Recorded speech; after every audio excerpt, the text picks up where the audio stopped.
中山嘅口頭禪係咩？邊個中山啊？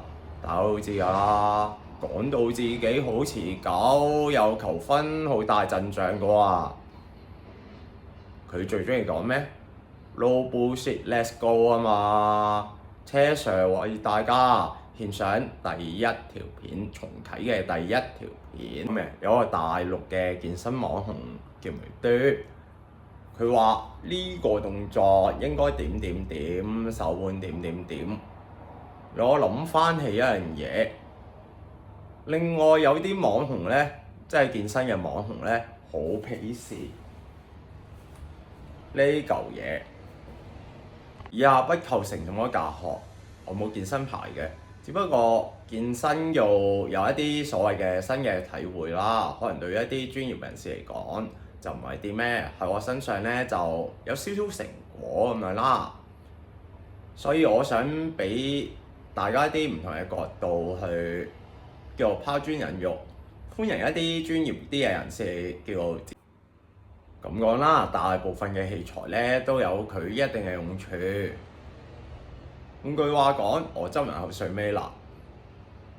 如果你唔識揸車嘅，俾架法拉利揸都係冇用嘅喎。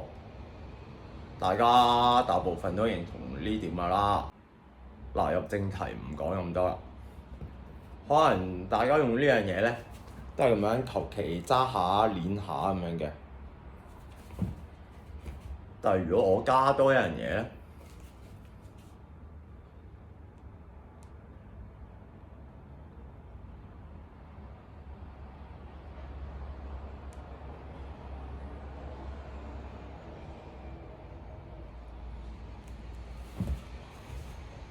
原理係咩？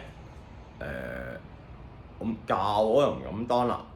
就係你無論咁樣嘅時候咧，抑或咁樣嘅時候咧，嗱，再嚟多次咁樣嘅時候咧，都幻想有一股力係對抗緊呢啲嘅動作嘅，即係叫所謂嘅離心收縮咁樣啦。至於咩原理咧？什麼動力鏈啊，什麼筋膜嗰啲咧，我又唔班門弄斧啦，都係留翻俾啲專業嘅人士講啊。大家有興趣嘅，你可以上一啲相關嘅 course 啊，都應該即係唔單止學到嘢啊，應該都啟發到大家嘅。所謂嘅 practice make perfect 咧，唔代表你做同一樣嘢1000次、10000次都好，你都係同一個 mindset 一成不變嘅。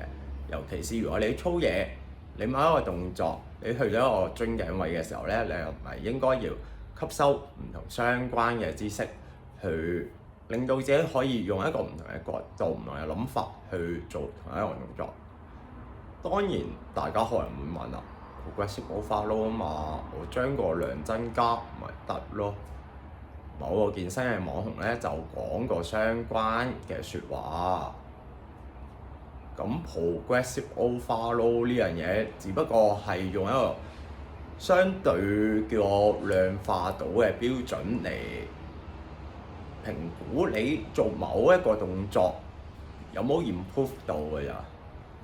即係換句話講，如果呢個質你都係麻麻地嘅時候，你都係冇提升嘅時候咧，嗱，最後啦，車 Sir 都係屎忽痕想玩翻 YouTube 咁樣啫，諗到咩就噏咩，教大家真係唔敢當啦，麻煩各位健身嘅大大咧真係高抬貴手啦，教就真係唔敢當啦，指教下咧我無任歡迎嘅。